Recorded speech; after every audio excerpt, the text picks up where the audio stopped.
আমি এখন political এফেয়াৰ্স committee বৈঠকৰ ভিতৰত অংশগ্ৰহণ কৰিলোঁ আৰু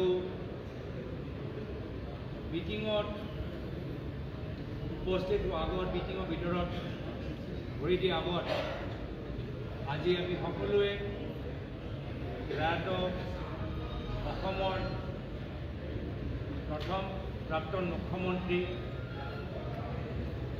প্ৰয়াত গোপীনাথ বৰদলৈদেৱলৈ শ্ৰদ্ধাঞ্জলি জ্ঞাপন কৰিলোঁ আৰু অসম আৰু ভাৰতৰ স্বাধীনতা সংগ্ৰামৰ প্ৰতি তেওঁলোকৰ ত্যাগ বলিদান শ্ৰদ্ধাৰে আমি সোঁৱৰিলোঁ। লগে লগে পলিটিক্যাল এফেয়াৰ্স কমিটিঙৰ বৈঠকৰ আৰম্ভণিতে আমি প্ৰয়াত আমাৰ অসম চৰকাৰৰ প্ৰাক্তন মন্ত্ৰী প্ৰাক্তন বিধায়ক শুকুৰ অলিৰ লগতে যোৱা কিছুদিনৰ ভিতৰত বানপানী গৰাখহনীয়াৰ কাৰণে মানুহৰ যে মৃত্যু হ'ল তেওঁলোকৰ বিদেহী আত্মাৰ সদ্গতিৰ বাবে 2 মিনিটৰ মৌনব্ৰতত আমি অংশগ্ৰহণ কৰিলোঁ আৰু পিছত আমাৰ এটা দীঘলীয়া এটা চৰ্চা হ'ল যি চৰ্চাত আমি প্ৰাক্তন সভাপতি ভূপেন বৰা ডাঙৰীয়া তেখেতৰ নেতৃত্বৰ বাবে ধন্যবাদ জ্ঞাপন কৰিলোঁ।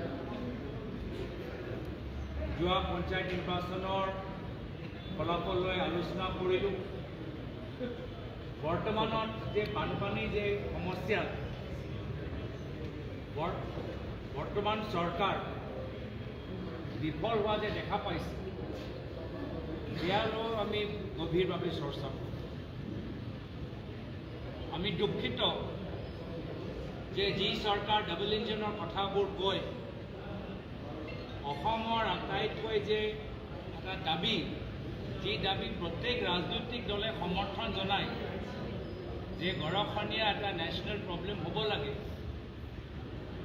সেই দাবী লৈ এখন ডাবল ইঞ্জিন চৰকাৰ ব্যৰ্থ হৈছে।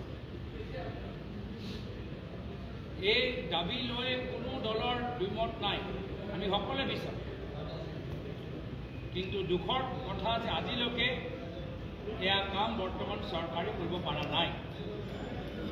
আৰু আজি বাতৰিত ওলাইছে যে যোৱা বছৰত যদি বানপানীৰ সময়ত আপোনালোকে দেখা পায় যে কেন্দ্ৰ চৰকাৰে ক'ত ক'ত নিজৰ ফালৰ পৰা সহায় কৰিছে।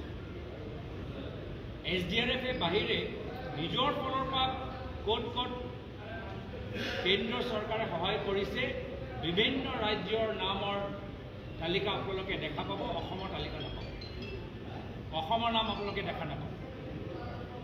কিয়? এই প্ৰশ্নৰ উত্তৰ বৰ্তমান চৰকাৰক দিব লাগিব। এইখিনিও লৈ আমি এটা দাবী নিজৰ ফালৰ পৰা জনাইছোঁ যে শীঘ্ৰে এইখন চৰকাৰ গৰাখহনীয়া নেশ্যনেল ডিজাষ্টাৰ নেশ্যনেল প্ৰব্লেম হিচাপে ঘোষণা কৰা এটা সিদ্ধান্ত প্ৰধানমন্ত্ৰীৰ পৰা তেওঁলোকে ল'বলৈ চেষ্টা কৰক। প্ৰধানমন্ত্ৰী অহা 8 ছেপ্টেম্বৰলৈ অসমলৈ আহিব। আমি আশা কৰোঁ যে তেওঁ এই ঘোষণাটো সেইদিনা কৰিব। আৰু লগে লগে ফাণ্ড যি আমাক যি ধৰণৰ ফাণ্ডবোৰ আমাক লাগে সেইখিনি ফাণ্ড তেওঁলোকে আগবঢ়াব। দ্বিতীয় আমাৰ সিদ্ধান্ত হ'ল যে সকলোৱে জানে যে কিছু নিৰ্বাচন আহি আছে, কিন্তু বিভিন্ন নিৰ্বাচনৰ মাজত BTRৰ নিৰ্বাচন যথেষ্ট ৰাইজৰ দৃষ্টি আকৰ্ষণ কৰে। আৰু এইবাৰ আমালোকৰ সিদ্ধান্ত হৈছে যে BTR নিৰ্বাচন কংগ্ৰেছে গোটেই নিজৰ জোৰ লগাই এই নিৰ্বাচনত কৰি দিব আৰু নিৰ্বাচনত আগবাঢ়ি যাব। তো আগন্তুক দিনৰ ভিতৰত আপোনালোকে দেখা পাব যে বিভিন্ন নিৰ্বাচনৰ লগতে BTR ওপৰত কংগ্ৰেছ দলে বিশেষ চকু দিব। তৃতীয় কথা, আমি দেখা পাইছোঁ যে যিমান ওচৰত বিধানসভা নিৰ্বাচন আহি আছে বৰ্তমান চৰকাৰ হয় ভাবুকি আৰু হিংসাৰ ৰাজনীতি কৰিবলৈ আৰম্ভ কৰিছে। আৰু সেইকাৰণে আমি বিচাৰোঁ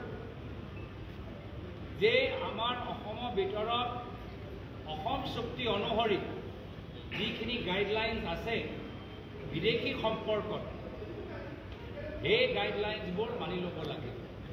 এই গাইডলাইন্স মতে কামখিনি হ'ব লাগে। আজি NRC অধুৰা হৈ আছে। ক'ত গ'ল তেওঁলোকৰ প্ৰস্তাৱ? তেওঁলোকে খিলঞ্জীয়া মানুহৰ কথা কৈ থাকে, কিন্তু অসম চুক্তি ক'ত গ'ল? NRC সুৰক্ষা কৱচ ক'ত গ'ল? সুৰক্ষা কৱচ দিব পৰা নাই।